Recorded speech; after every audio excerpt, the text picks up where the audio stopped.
course, you have Vandy and upsetting Alabama. I don't know how it happened. I saw it late. I didn't tune in until Vandy was already in victory formation. Yeah. I saw the score. I was like, what? Oh, hell no. Then I had to find it. And the SEC network isn't on one of my favorites. So then I had to find it. And then, so by the time I got to it, they were already in victory formation. But I'll tell you what, you know, I joked about a new segment called What's Offensive? Number 13 for Alabama. What the hell is he doing, man? He needs to be suspended at least a half or something for his shenanigans.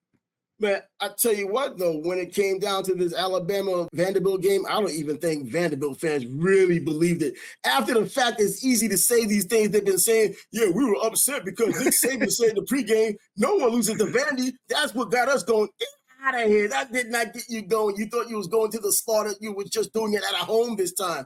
That's what was going on. But Diego Pavia, the one person that made this thing happen the way it has.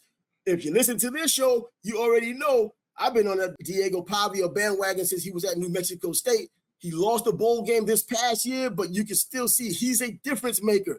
And I'm glad the storyline came out about him saying how he always wanted to play in the SEC, but no one thought he was that good. Didn't have many offers coming out of high school.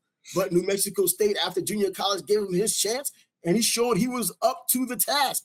Moves on to the SEC, and seriously up to the task, record-breaking. I remember even with him doing what he was doing at New Mexico State and saying he probably won't see the light of day on an NFL football field or a camp because he just hasn't played against the big boys, but he is a talent.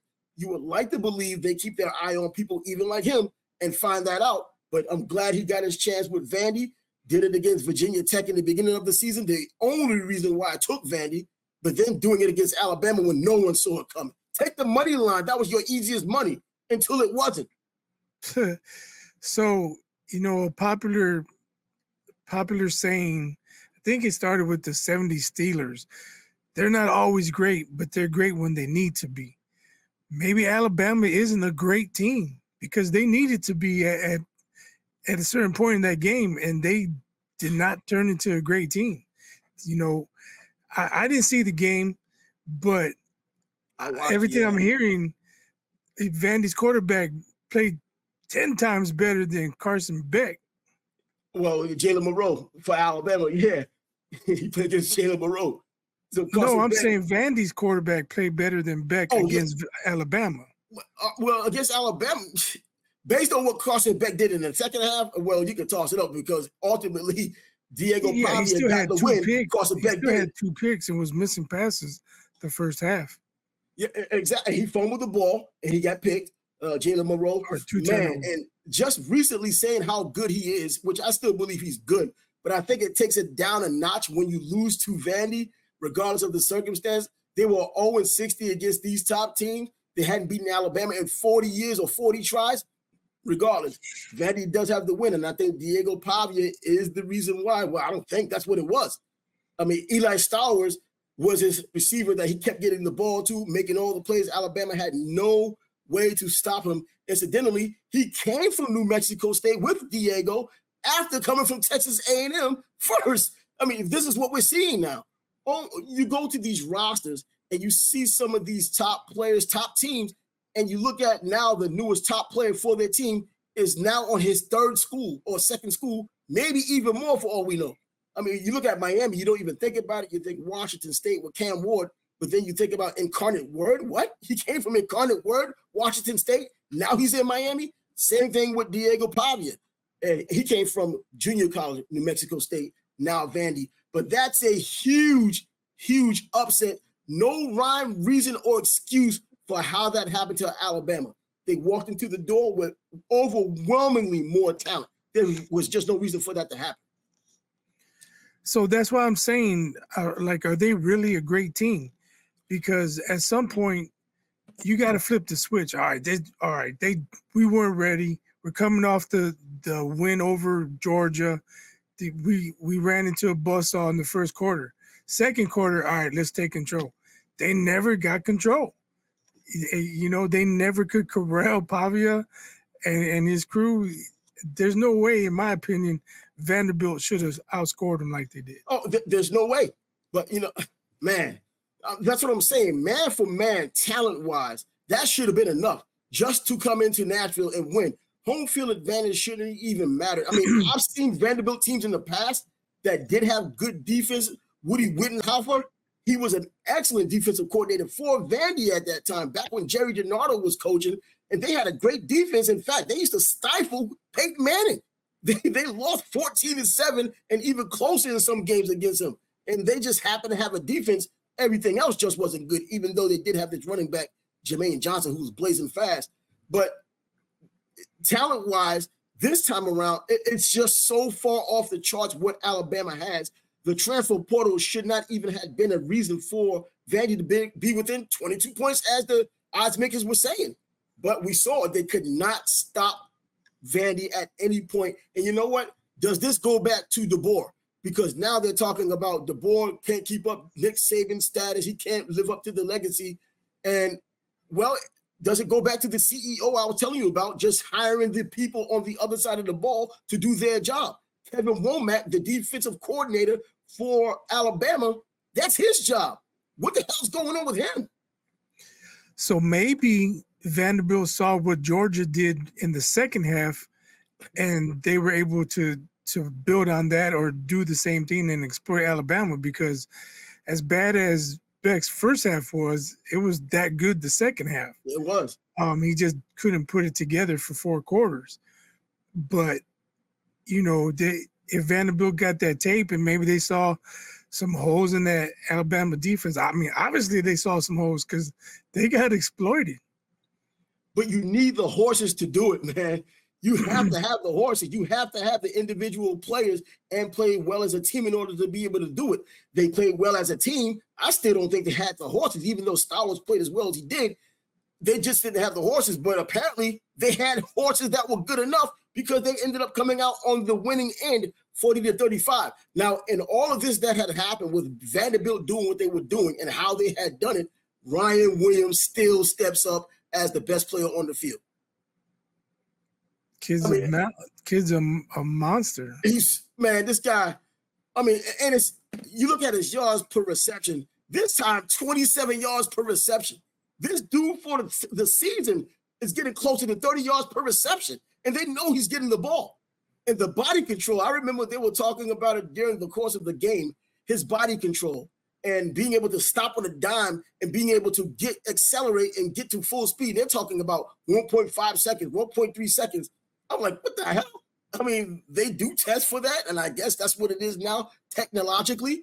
But you see what he does. His body control against Georgia. Now you see the body control against Vanderbilt. But overall, Alabama loses, falls out of the top 5. I don't know what to think. This is a morass of a college football top 5, top 10, hell, top 15. I guess top 12 is all that really matters.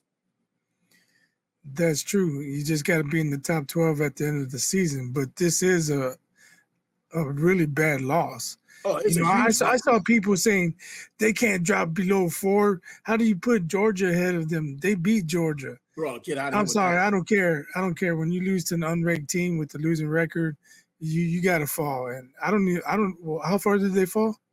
I think they're 8. Matter of fact, they're 7 because they're right behind Miami. I don't know if that's far enough. They probably should have fallen further. I'm thinking the same thing, because if it was another team, they would have fallen further. When it was Michigan losing as number 10 against Texas, they fell. So I don't know, and it almost makes me believe that there are some favorites out there, and I'm not going to be naive and think that there isn't. I think some conferences get more credence than others, and I think the SEC is that conference that gets the credence, the Big Ten being number 2. Everybody else is kind of second place, because when you look at the top 10 and top 5, well, they're the only ones that are dominating it. In fact, for the top 5, the Big Ten is now dominating with 3 teams out of the 5 teams in the top 5. Texas back at their rightful spot at number 1, but then you have a cluster of Big Ten teams there, and then you have, I think Georgia's back there at the number 5 spot. So, man, it's the Big Ten and the SEC, back what we were saying, if there's going to be a champ at the end of the year, 12 teams, that champion's coming from the Big Ten or the SEC. I think you can't really help that. Miami had their own issues in Washington and California. They came back from 25 down. Now, should they have dropped because they went against an unranked team but still won by the skin of their tooth? 1 point, 39-38?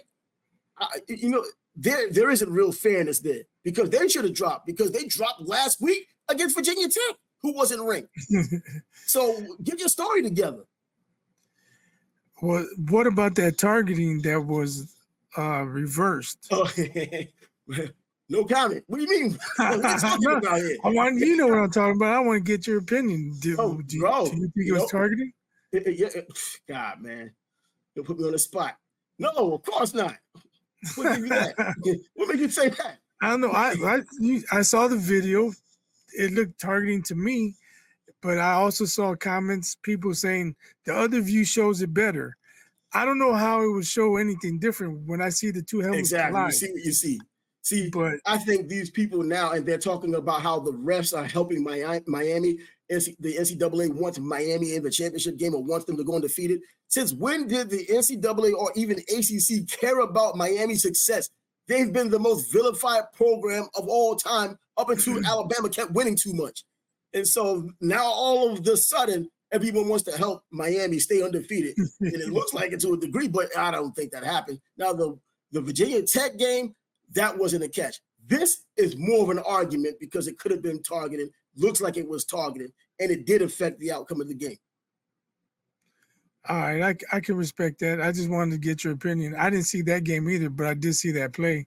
I saw a lot of people complaining about it. But when you blow a 20-some point lead, do you have the right to complain about one play that didn't go your way? That's true.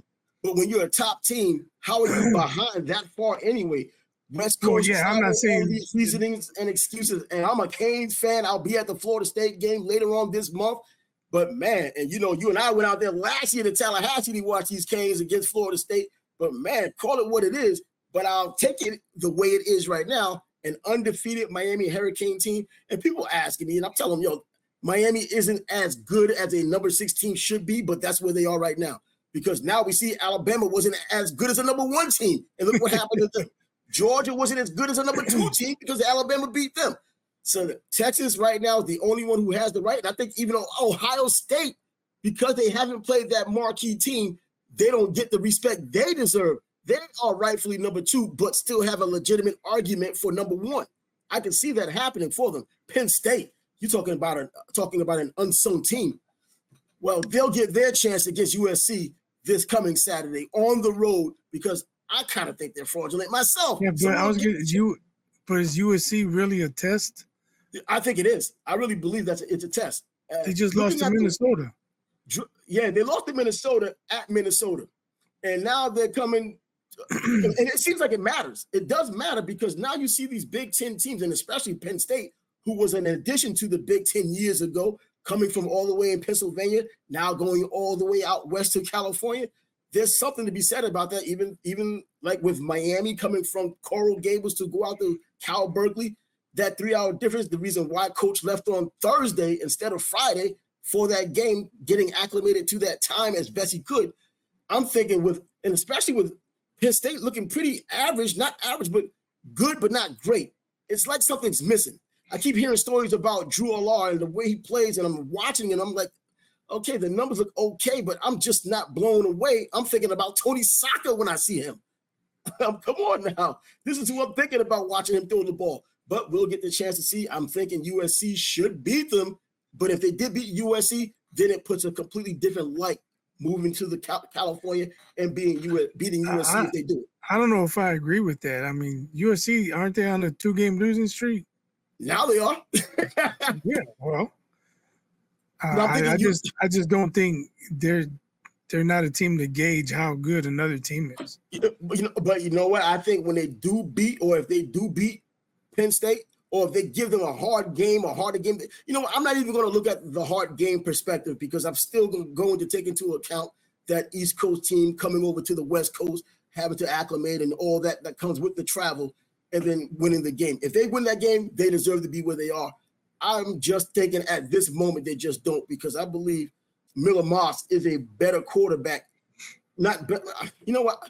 I don't know what I want to say about I'm serious. I don't know what I want to say about him, but I'm thinking being at home would be the deciding factor for him to play better. I'm thinking they should be able to beat Penn State. It's going to be a huge game this upcoming week. Tennessee, another team losing. That was kind of fool's gold as well, playing against Arkansas, who isn't that good this year, but they're good enough at home and beat Tennessee. So another team goes down. So we saw a litany of upsets this past weekend in college football.